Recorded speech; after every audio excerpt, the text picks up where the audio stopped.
John had just returned from a 2-week business trip and was enjoying an extended sleep on Friday morning until he heard voices downstairs. He recognized his wife Lisa's voice, but there was also the sound of another man. After a quick visit to the bathroom, John put on gray sweatpants and headed downstairs. "Oh, this is fantastic," Lisa exclaimed. "You're back in town." As John rounded the corner, he saw a tall blonde man sitting across from her at the kitchen table. "Hey, if you're not busy, you can join us." "Have you spoken?" Sam interjected.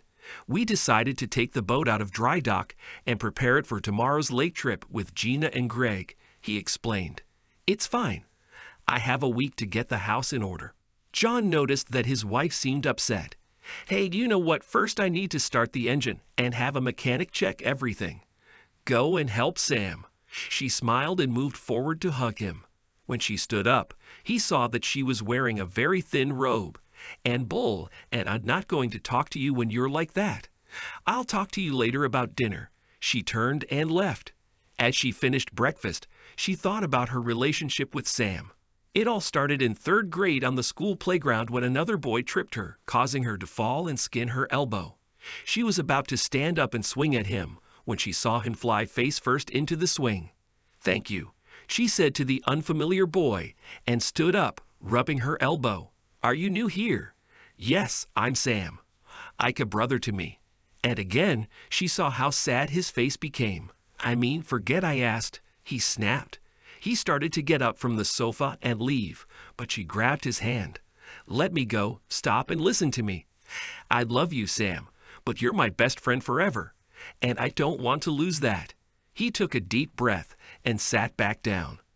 "I know and feel the same, but I don't have a partner, and this will just be fun. No romance.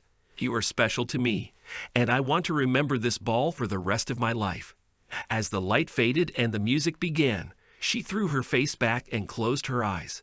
She didn't have to wait long when their lips touched and their tongues met and played together. They didn't notice that they were photographed by a yearbook photographer. "Lisa, I thought you didn't want to," he whispered as she rubbed her soft breasts against his body. "I also want tonight to be special. Only today and tomorrow we will again become best friends forever." They kissed again, but with more passion than before. She did not hate him. She saved his letter for future memories. Over the Christmas holidays, she was surprised when he rang her parents' doorbell, holding a gift. "Sam, what are you doing here?" "Lisa, I've missed my best friend so much. It's killing me. We screwed up at prom, and I want to see if we can completely forget about it and start over." Tears flowed from her brown eyes. "Oh God, yes, I want my best friend back." She jumped into his arms and hugged him until her mother came to the door. "Who's there, Sam?" Messages resumed. Lisa was wearing jeans and a loose t-shirt and was sitting at the table when John came down the stairs. She expected him to go into the kitchen, but he walked down the hallway towards the garage.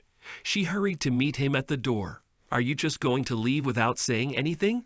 He didn't look in her direction. "I have nothing to say. Obviously, you too. I want to know if you're going on the yacht tomorrow with Greg and Gina, or if you're going to play house with your boyfriend on the way home and try to be friends with this guy." When he pulled into the garage, he noticed that her car was still missing, and it was already almost 6 o'clock in the evening.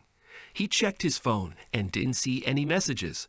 First, she left me to help him unpack, and now she won't even text me to tell me when she's coming home, or if we're going to dinner.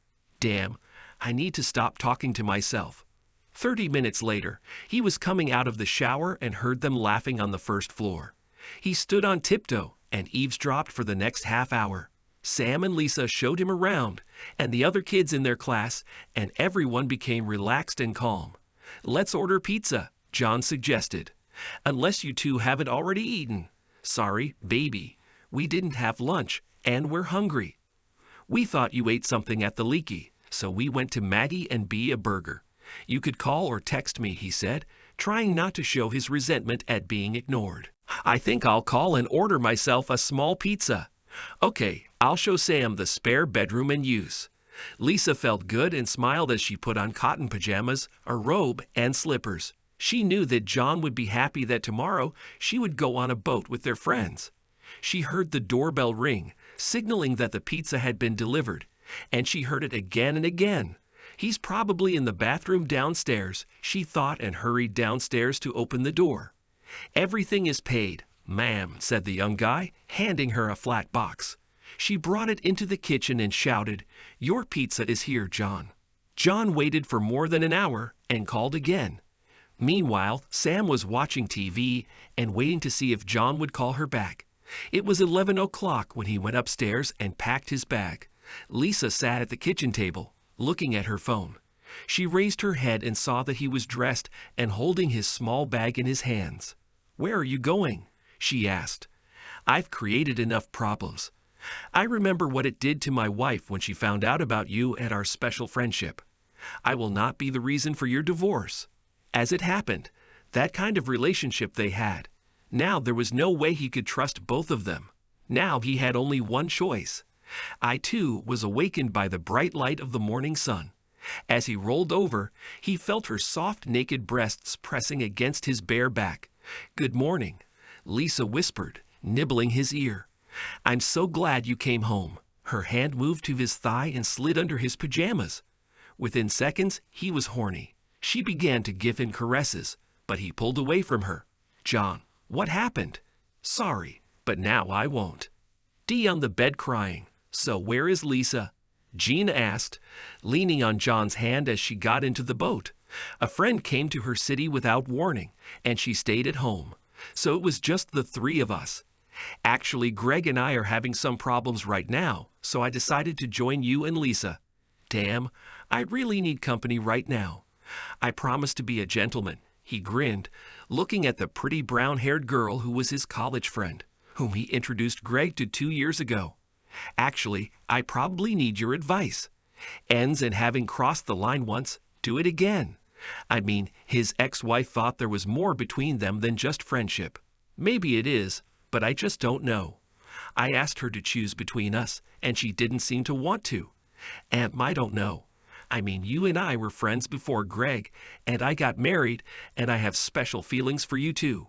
When we recently had a fight about money and my job, you were the first person I wanted to talk to. Maybe this is the case. She can't understand how I can think. Do you want a boat? I didn't go either. It's complicated. It's also difficult. Probably Gina and John went together. I think, yes. Do you want to talk about it?" she asked, slightly concerned that John was left alone with Gina all day. "She said that I no longer pay attention to her and treat her like a maid and cook. That she had no friends or interests outside of our house." He hesitated. "So I told her to get off her ass and do something." Obviously, this was the wrong decision. She said she would go to the yacht king at his firm. Ass, the boat was moored and tied, and John and Gina's thighs were touching as if they couldn't see Lisa. "Hello," they heard Lisa scream. Gina quickly moved away with a guilty look. "Hi, Liz. We really missed you today. Greg couldn't make it, so it was just me and my old friend." Gina came down from the captain's bridge without a t-shirt, dressed only in a tiny bikini. Her size 3 breasts were bursting out. She had to hold back her laughter as John turned and stared at her demonstration. She laughed. "Well, have you made a decision? Him or me?" "Both. You are like my husband, and he is like my best friend." "The final answer," she said sharply without looking up from the magazine. "I told you. That means you chose him. It tells me where I am." He quickly climbed the stairs and went to the shower. As he came out of the bathroom with a towel wrapped around his waist, he saw her lying on the bed in a transparent dress like a doll. "What's happened?" "This," she smiled, running both hands over her flat tummy, "and tender your album. You can trust me, trust Sam and me. We don't feel that way about each other. Please, John, don't make me give up my best friend. I will give it up if it becomes a big problem that comes between us. But give us a chance." She turned in his direction and pulled him towards her, and soon they were kissing and making love. "Do not stop. I love you," she screamed, exploding with bliss, but did not notice that he had not reached the finish line. The next morning, she slept longer than usual and woke up to find, for a couple of weeks, I will not be in contact. "Greg, what a bastard," she whispered and took the phone to call him. When it went to voicemail, she hung up. Typical cowardly behavior on your part, Greg. You don't solve any problems. You just put your tail between your legs and run away. I hope you find yourself because I wash my hands of it. She hoped that her trip on the yacht without him would unsettle him, and he would begin to appreciate her again. Luckily, she still had John. She wondered what happened. Whoa, you know what's going on. It's already 9 o'clock. Can it wait until tomorrow morning if it's that bad? I'll go with you. She only wants me, honey, her best friend. He hurried to the bathroom and brushed his teeth. Maybe you should shave and put on some cologne, she teased, watching him spit out toothpaste. And I think there are condoms in the nightstand. Well, who's acting like a here? You can't have it both ways. She needs me, and I'm leaving. She left and sat at the kitchen table as he hurried out the door. Call him. What should I do? She tried to hug him again with her soft body, but he pulled away and headed towards the kitchen. Do you have beer? Damn, that's almost all we have. Greg finished 6 bottles almost every night except 2 nights of bowling. Damn, he probably went on a cruise with Elsie. She's a divorcee woman on his bowling team. Several times when I went there, she was hanging on it. He said it was just flirting like I had with you. He ignored this as he looked away from her silky light blue robe. But not Beth. She fell onto the sofa, unable to bear her tears. He knelt down next to her and hugged her. I'm here for you. Their eyes met, and their lips pressed against each other. Lisa tried to think about something else, but she was nervous that John would be seduced by this harlot. It seemed like Greg and Gina's marriage was falling apart, and she didn't want to become a victim. She fell asleep at midnight, and after a while, she heard the door open. Volume, is it you? She exclaimed, jumping up and looking around the most of last night with Gina. She loved him and wasn't going to give him up that easily. She heard the shower turn on upstairs and hurried to prepare breakfast and return to her husband. Good morning, honey, she smiled, walking around the table and hugging him. Forgive me for my comment about Gina last night. I believe that you will never cross the line with another woman, and I most certainly will not cross it with any man. John, last night Gina felt so bad and was so hurt that he saw hate and recognized the name of the street next to the tracks. Gina was still thinking about what happened last night with John, how he had come to soothe the pain her husband had caused. He had always been her knight in shining armor and had helped her out many times since they met in freshman year English class. After talking to him about how good it was to know everything now that they didn't have kids, she relaxed and moved closer to him so he could snuggle against her on the couch. Neither of them plus wife would go and ruin her marriage to Sam to get even for what she thought he did to Gina. He'd hurried to get dressed and quickly went to Sam. He was surprised not to see Lisa's car, but knocked on the man's door anyway. Open up. I know she's there. What the hell is going on, John?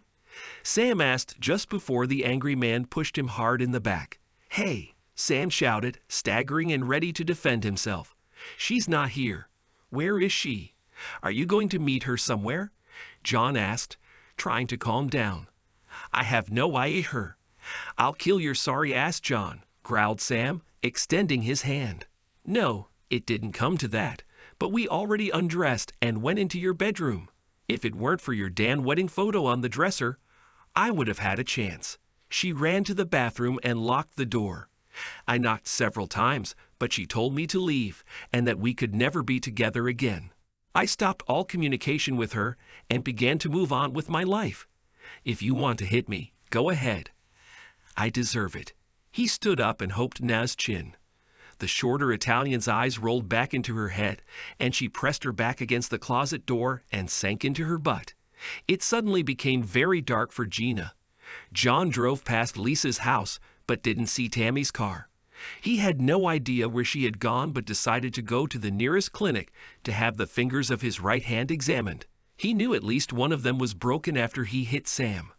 There were a lot of people there, so the receptionist took his insurance card, and he was about to love you too. Epilogue. Sam packed up, moved back to his previous city, and tried to move back in with his ex-wife, but she slammed the door in his face. It looks like he built an actual shrine to Lisa in the attic of their house, which she found after several attempts to contact Lisa again. He finally gave up and found a waitress at a nearby truck stop who he married. Her name was Lisa. Greg contracted CLAP while on a cruise and passed it on to several women after returning to town. Thanks to everyone who took the time to listen to today's stories. If you enjoyed it, please consider liking and subscribing if you haven't already. Feel free to share your thoughts on the events in the comments below. Take care.